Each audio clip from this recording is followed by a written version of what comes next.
For the detail, you can come to my talk on, not tomorrow, next Sunday, 18th of January, on similarities between Hinduism and Islam, and I'll deal with this topic in detail. So even idol worship is prohibited in Hinduism. Why do they do? The Hindu scholars have a certain logic, which you can reply to that also. You come for my talk, similarities between Hinduism and Islam, and inshallah you'll get more knowledge on this aspect. Hope that answers the question. The same question was answered. If you have a counter question on that? I have a doubt on that. Sir, first of all, you misunderstood my question. I'm not here to contradict Islam, or nor am I an advocate of Hinduism or anything. My question is just based on your speech. You said it was wrong to kill animal for pleasure, right? So I just want to know that eating out of, suppose I'm thinking mutton is tasty, so out of my own personal pleasure, I'm killing animal. Is it wrong? I'm not trying to contradict you or put you into doubt. Just want to know your point of view, that's all. Brother, you're most welcome to ask any question. I don't feel hurt at all. I know you're not contradicting. Even if you contradict, no problem, brother. It's my job. I'm a dai. It's my profession. You can criticize me. You can criticize the Quran. I'm young, but I can take it, alhamdulillah. No problem, brother. I don't get agitated. You can ask any questions, no problem, brother. The question he said that, when I said in my talk, that you cannot kill for pleasure of hunting, I said. For pleasure, hunting, you cannot kill any animal just without any purpose, or pleasure of hunting.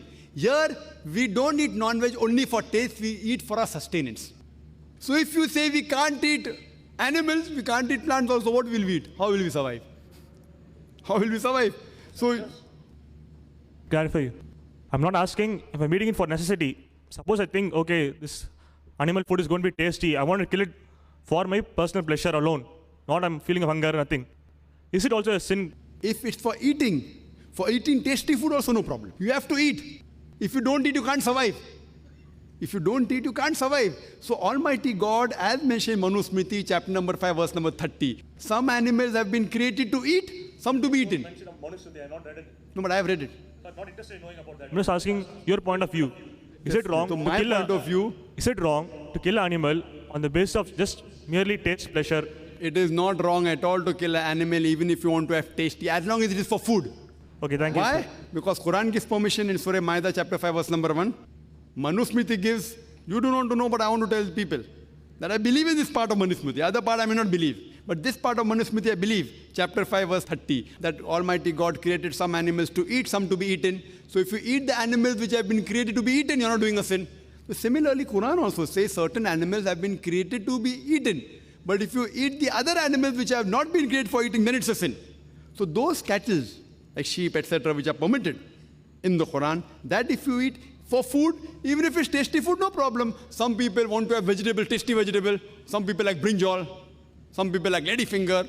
So no problem. If I agree with you that nothing should be eaten, then you will have to kill either the plant or the animal. So while eating, if you're eating good things, as long as you're not wasting. If you waste food, it is wrong. If you waste food, it is wrong. So if you kill for eating, for sustenance, even if it's tasty, no problem, it's permitted. It's mentioned in the Quran, Surah Maida chapter 5 verse number 1, Surah Nahl chapter 16 verse number 5, as well as Surah Mu'minun chapter 23 verse 21. Hope that's the question. Can we have the next brother? Okay, brother. What's the question? One more question, sir. See, the world has shrunk only at the present age. A few decades back or a few centuries back, I don't think so the preaching of Islam was throughout the world, right? You said it was wrong to associate any followers with God is the greatest sin. But a person brought up in some part of the world telling that, okay, this is Lord Shiva, Lord Vishnu, or Jesus, whatever, he's led into believing that, okay, that is only God. Is he also committing a sin? A very good question that I asked. That the world is so big and Islam just 14 years back, according to him, and people may not know about Islam. Somebody believes in Shiva as Lord or Brahma as Lord. So what's the problem? Someone believes that Jesus Christ is God. What's wrong? I, being a student of comparative religion, besides Quran saying it is wrong, even the Hindu scripture says, and the Christian scriptures regarding Jesus is God, I quoted. So if the Christian scripture says it is wrong, so why should the Christian worship? Tomorrow someone calls you God. Someone calls me God. Would I would agree? What we have to do, what is wrong. Regarding calling Brahma as God, or Shiva as God, if you analyze these statements are mentioned in Rig Veda. Rig Veda, Book number 2, hymn number 1, verse number 3. There are no less than 33 attributes given to Almighty God in Rig Veda, book 2, hymn 1 alone. One of them is Brahma. Brahma is called creator God. If you translate creator to Arabic, it means Khalik. We Muslims have got no objection if someone says Almighty God is Khalik or creator or Brahma. But if someone says Brahma is Almighty God who has got 4 hands and on each head is a crown, we Muslims take strong objection to it. Moreover, you are going against Yajurved, chapter number 32, verse number 3, which says, Na tasya pratima asti, of that God there are no images. Same thing Vishnu. Vishnu, this is called sustainer God. If you translate sustainer or cherisher into Arabic, Rab. We Muslims have got no objection if someone calls Almighty God as Rab or sustainer or cherisher or Vishnu. But if you say Vishnu is Almighty God who's traveling on a couch of snakes, he has got 4 hands, one hand is a discus, left hand he has a conch, he's traveling on a bird of Garuda, we take strong objection to it. Moreover, you are going against Svetasvatara Upanishad, chapter number 4, verse number 19, which says, Na tasya pratimasti, of him there are no images. So brother, if certain people follow wrong things, if they follow Brahma as the creator who has got no images, the Almighty, without associating partners, there's no problem. Regarding a question that people may not know Islam, Islam, brother, as I said in my talk, is not a new religion which came into existence 14 years back. It is there since time immemorial. And Jesus Christ, peace be upon him, also taught Islam.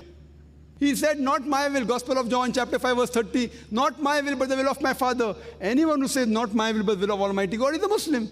So Jesus Christ, peace be upon him, was a Muslim. He taught nothing but submitting a will to God, which if you translate to Arabic means Islam. Adam, peace be upon him, taught nothing but submitting a will to Almighty God. Noah taught nothing but submitting a will to Almighty God. Moses taught nothing but submitting the will to Almighty God. Jesus taught nothing but submitting a will to Almighty God. May peace be upon them all. If you translate to Arabic, it is Islam. Muhammad sallallahu alaihi wasallam is the last and final messenger. He was not sent only for the Muslims or the Arabs. Allah says in the Quran in Surah Anbiya, chapter number 21, verse number 107, وَمَا أَرْسَلْنَاكَ إِلَّا رَحْمَةً لِلْعَالَمِينَ, that we have sent thee not but as a mercy to the whole of humanity, as a mercy to the whole of mankind, as a mercy to all the creatures, as a mercy to all the worlds. Therefore, it is the duty of every Muslim. I ended my talk by saying the quotation of the Quran of Surah Al-Imran, chapter 3, verse 110, which says, it is the duty of every Muslim to convey the message of Islam to the others. And Allah says in the Quran, in Surah Fusilat, chapter number 41, verse number 53, Allah says, سَنُورِهِمْ آيَاتِنَا فِي الْآفَاقِ وَفِي أَنفُسِهِمْ حَتَّى يَتَبَيَّنَ أَنَّهُ الْحَقُّ, that soon we shall show them our signs in the furthest regions of the horizons and into their souls, until it is clear to them that this is the truth. There may be some people living in some far-off island which no one may have heard about Islam according to you. Allah says He will put the message of the Creator in everyone's heart by the signs in the horizons and into their soul. So Allah subhanahu wa ta'ala, the Creator, He Himself will give the message of submitting the will to God directly. So even if we don't do the job, yet He will get the message. And then if you reject it, you will be a loser. If you accept it, you have passed this test. Hope that answers the question. Can we have the next question from the sister's side? Assalamu alaikum warahmatullahi wabarakatuh. If Allah knows that people will do sins when they are sent back again to earth after removing the thoughts of hellfire, why did He not show the mankind that even to people of today's generation that these are His punishments, so that people seeing them by their own eyes fear Allah and go in right path? Sister, that's a very good question. That if you see the real thing in the next life, in the hereafter, see the hellfire, everyone will believe that we should have believed we made a mistake. But Allah cannot send them back and wash their memory, because they will again commit the same sin. So why doesn't Allah show them here? That's a very good question. Sister, Allah does give trials over here also. Allah has mentioned in the Quran about the hellfire. But what say, "Arey, kaun hell mein jayega? Fire hai kya nahi hai?" We think that where is Jannah, we see that afterward. So we don't believe in it. Allah has told, but we don't believe in it. Regarding trials, Allah gives you trailer, highlights here. For example, AIDS. Allah says in the Quran, He has punished many of the people, many nations previously, and He extinct completely Qawm Lut and various qawms. Even today, AIDS came in the 80s, early 80s. It's a punishment. Punishment from Allah. Acquired immune deficiency syndrome, AIDS. That's a punishment. First homosexuals got it, then heterosexuals got it, do outside their marriage. So here we find Allah gives us signs. All these are signs. For example, Bosnia. It's a calamity. The people of Bosnia, 2 ways. Some people did wrong. People are Muslims. How are they? Were they practicing? Most of them weren't practicing Muslims. They didn't know Islam. So Allah gives signs. There may be good people also in Bosnia. So Allah says, when He gives this punishment, even those who don't do sin may get punished. For them it's a test. The calamity, when Allah sends a calamity, even those people who are not sinful, Allah says in the Quran, even the calamity may befall them. But that's for them a test. So here, all these are tests, sister. What's happening in the world today? Bosnia, what's happening? You see the other part, what's happening in Iraq. All these are tests, but where do we human beings reflect? We say, अरे वो तो Bosnia में हो रहा है, India में थोड़ी हो रहा है. वो तो गुजरात में हो रहा है, मद्रास में थोड़ी हो रहा है. So all these are signs, sister. Allah is giving you trailers. And if you read this book, the last and final guidance, and we realize it, then we realize He is the Creator, He alone should be worshipped, and we always say, Alhamdulillah, whatever He has given us. Hope that answers the question. Can we have the next question from the... We have time for a couple of questions more. The last two questions. Yes, brother. Assalamu alaikum, sir. This is perhaps my first meeting with Dr. Zakir Naik, and I'm very convinced by his speech. Can we have your name and your profession, Murtuza. please? Murtuza is my name, and I'm doing my MBA. So I had a small question, sir. You have told me that Allah Pak knows that what each of us are going to do, what each of us are going to do next, why this world has been created, and where we lead to. What am I going to do the next moment? Also, it's been decided. Okay? So, is this word test justified? Because the very fact, whenever we use the word test, logically speaking, it is perhaps an event where the consequences are not known. So, wherever we use the word test, that this world is a test, so are we justifying? Because if we already know, if Allah Pak knows what is the consequences going to be, where each of us are heading to, and what each of us are going to be, so why are we here? And Understood the question, brother. So one question at a time, please. No, I just want to complete this thing, sir. You complete the question. Yeah. And Already given a short if speech. you are the scientist, and if you have an experiment, and you know what is the consequences going to be, so why the experiment, and why do you want to do it? The brother asked a question. Inshallah, if the non-Muslim, they should come up first on the microphone. We prefer non-Muslim asking the question. Volunteers should see to it that non-Muslims should be brought front. If any non-Muslims, you're most welcome. You can walk through, you can break the queue, come in front. It will be preferable. Brother Murtaza asked a question that when a test takes place, the consequence is not known. If the consequence is known, where is the test? If a scientist does the experiment, he doesn't know the result. If he knows the result, then what's the test? Very good. No one is testing Allah. Allah knows the consequences, but Allah is not undergoing the test. We are undergoing the test. And you and I don't know the consequence. I don't know my consequence. I don't know I'm going to go to Jannah. If I had known I was going to go to Jannah, I wouldn't have come all the way to Madras. I traveled throughout the world. I sweat it out. I don't know. My Jannah is not secured. If my Jannah was secured, then why would I have left my medical profession and flocked out here and this? I don't know. I'm not sure I'm going to go to Jannah. I'm asking for the grace of Allah subhanahu wa ta'ala. Be merciful, put me in Jannah. I pray to Allah subhanahu wa ta'ala. I cannot say, oh, I'm a great guy, I'll go to Jannah. The consequences is not known to the person who undergoes the test. You do not know whether you go to hell or heaven, I don't know. But Allah knows. And you may have missed out the point in my lecture that when the teacher takes the examination, many a time the teacher knows the consequences. Teacher knows this student is going to come out first. Teacher knows he's going to fail. So do you mean to say I will not sit for the examination? The test is yours. The test is not for the teacher. And when the scientist does the experiment, the scientist doesn't know the result. Therefore, he does the experiment. Here, Allah subhanahu wa ta'ala is not a scientist. Allah is not experimenting on us. There's a mistake. Allah is not experimenting on us. Allah subhanahu wa ta'ala is the creator, the best to create. He is made a creation, the human beings, who have the free will. He knows. But the reason He's letting us go in this world, because if He does not let you undergo this test, on the day of judgment, you will ask Allah subhanahu wa ta'ala, why did you put me in hell? If Allah puts you in hell, Allah alam, I don't know. So you'll object. So because of that, I said in my lecture that Allah subhanahu wa ta'ala is just. So Allah is not undergoing the test. Allah doesn't require us. Allah is already the greatest. We are undergoing the test and we don't know the results. Because we don't know the results, that's the reason we are striving. And we pray to Allah subhanahu wa ta'ala, may He grant us mercy, may He forgive us, and may He put us in Jannah. Ameen. And we have the next question from the brother here. I am Saktivel, doing BTech in MIT. Sir, you are told that God told, I can forgive any sin other than accepting a partner to me. To Islam's only, they are praying Allah. Other than that, for Hindus, that and all, we are not following Allah, that and all. So, we are sinners in your point of view. The brother asked the question that Allah says He may forgive anything if He wants. Not that He will forgive. That doesn't mean that if you believe in Allah, you can do any sin. If He wants, He can forgive you. But the sin of shirk, He'll never forgive. Regarding other non-Muslims or worshipping anyone besides Allah, Allah means the true one God. You may call Him by any name. Allah says in the Quran in Surah Isra chapter 17 verse number 110, Qulidullah Abidur Rahman, Ayamata Dufal al Asmaul Husna. Say call upon Him by Allah or by Rahman. By whichever name you call upon Him, to Him belong the most beautiful names. But the concept should be correct. He should not be begotten, He should be one.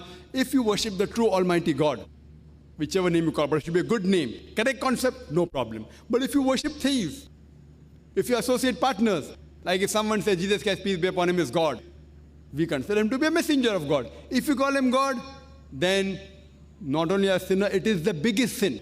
According to the Quran, not according to me, according to the Quran, Surah Nisa, chapter 4, verse 48, Surah Nisa, chapter 4, verse 116. Not only according to the Quran, even according to the Bible.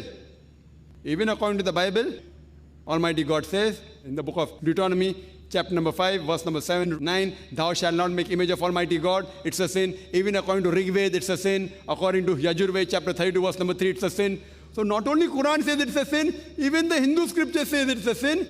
Suppose a Muslim says, I believe in Allah, and he starts worshipping Muhammad sallallahu alaihi wasallam, nauz billah.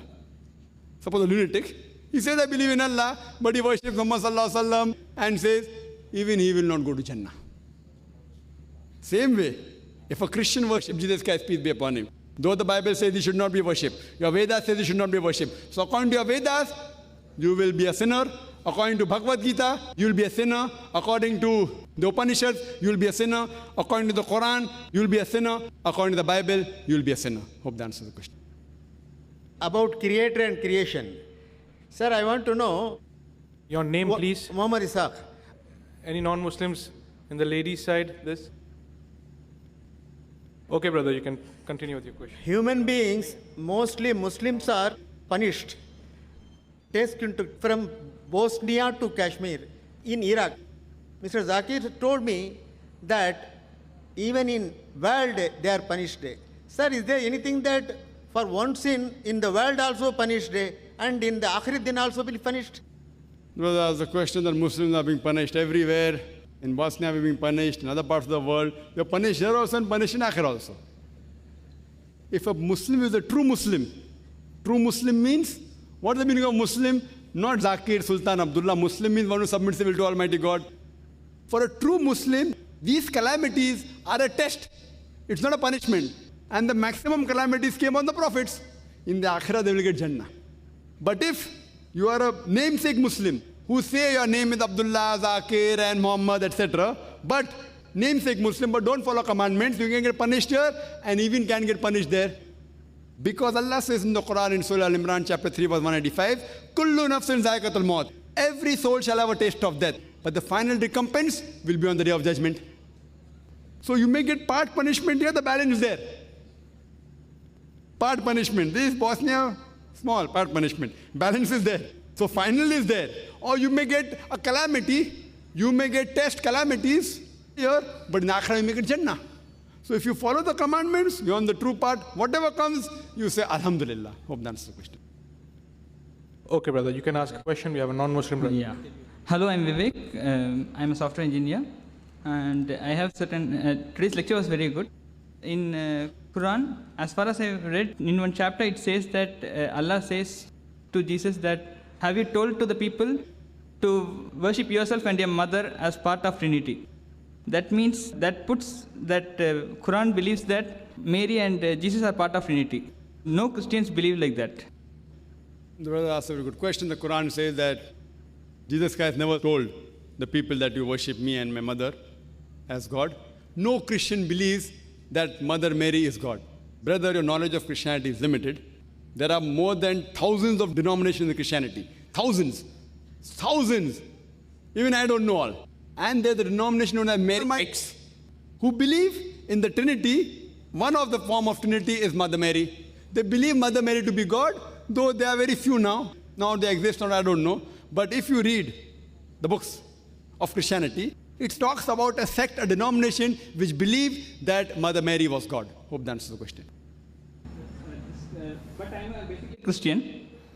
So, but according to the whole Bible, I never have found out the place that where Jesus says that worship my mother, or it is like that. The brother says he's a practicing Christian. He never found in the Bible where Jesus said that worship Mary, peace be upon him. Neither did Jesus say worship Jesus, peace be upon him. But yet you worship. The Quran doesn't say what the Bible says. What Quran says, say to the people, some people worship.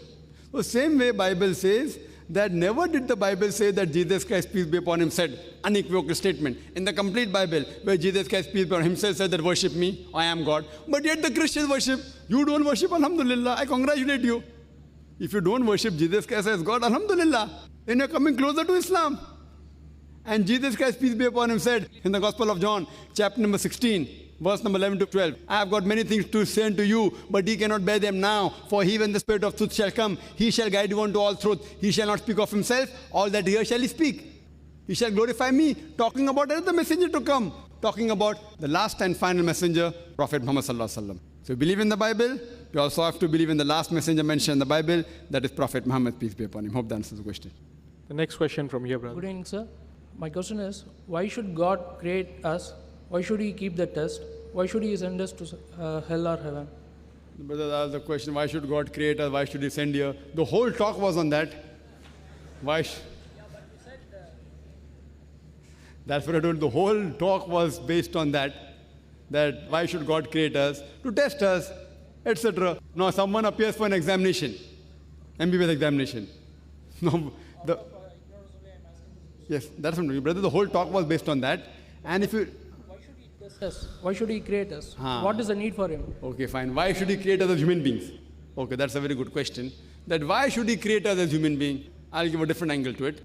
Because if you analyze, Allah says in the Quran, that when Allah asks that who would like to be sent as a human being, the mountains and all, they said no.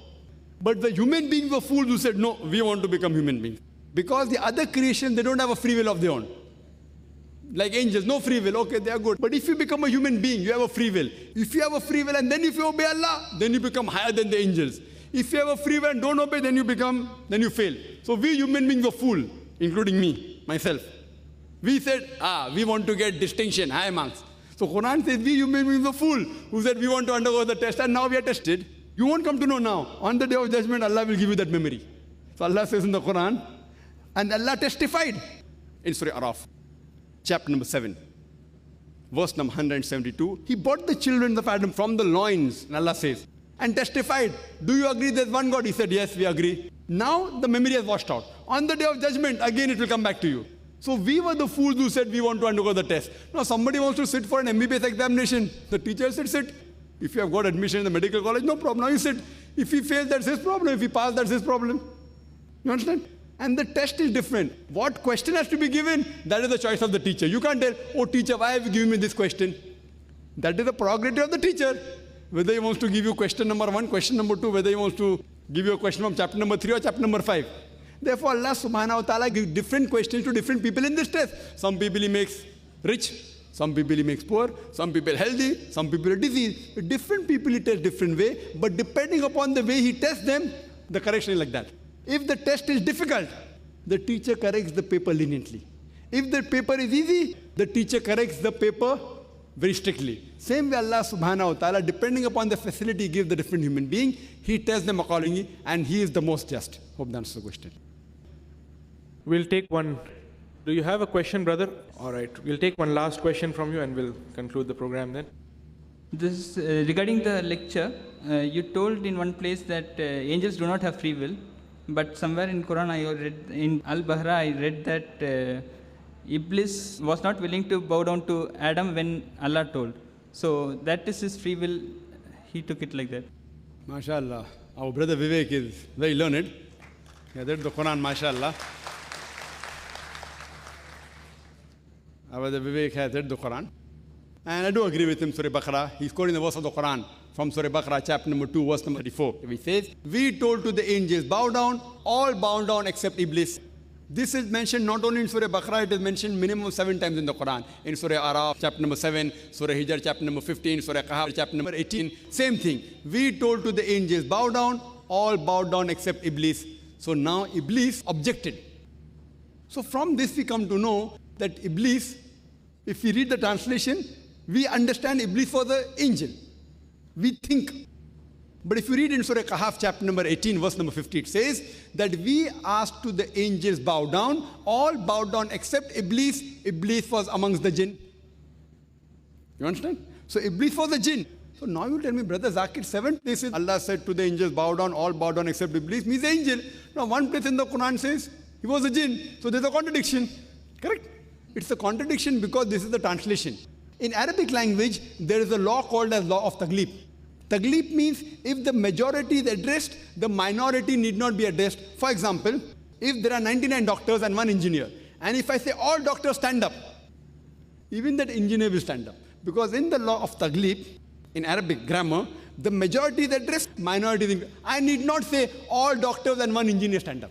But in English language, if I say all doctors stand up, only doctors will stand up, that 1 engineer will not stand. So nowhere does the Quran say that Iblis was an angel, nowhere. We, because of the translation and lack of Arabic knowledge, we assume. Many of the Muslims also assume. But the Quran clarifies in Surah Kahf, chapter 18, verse number 50, that Iblis was a jinn. And jinn, like the human beings, have a free will. So, amongst the angels, there was 1 jinn also present, who was Iblis. He was very pious. But his arrogance, that why should I bow down to Adam? He is made from mud. I am made from fire. Arrogance. That made him disobey Almighty God. He was a jinn. Even human beings and jinn both have a free will. They can disobey God. So here they disobey God, and that's the reason he was taken out, and he is the biggest Satan. And now he tries to attract the people who are on the path of God and tries to distract them from the remembrance of Allah subhanahu wa ta'ala. I hope that answers the question. We have to, no, I know, but we have to close. Okay. Okay, go ahead fast. I am Mohammad Khaja Modi, retired officer, Madras University. Assalamu alaikum, Haji Dr. Zakir Nair Sahib. Sir, you have told that you have opened Islamic International School in Bombay. I request you, why not you open Islamic school in Chennai and other parts of the places, because this is a need of the day today, sir. Thank you, sir. Whether you give me the land and give me the funds, inshallah I'll open it. Thank you very much, brothers and sisters. Shukran, Jazakallah khair.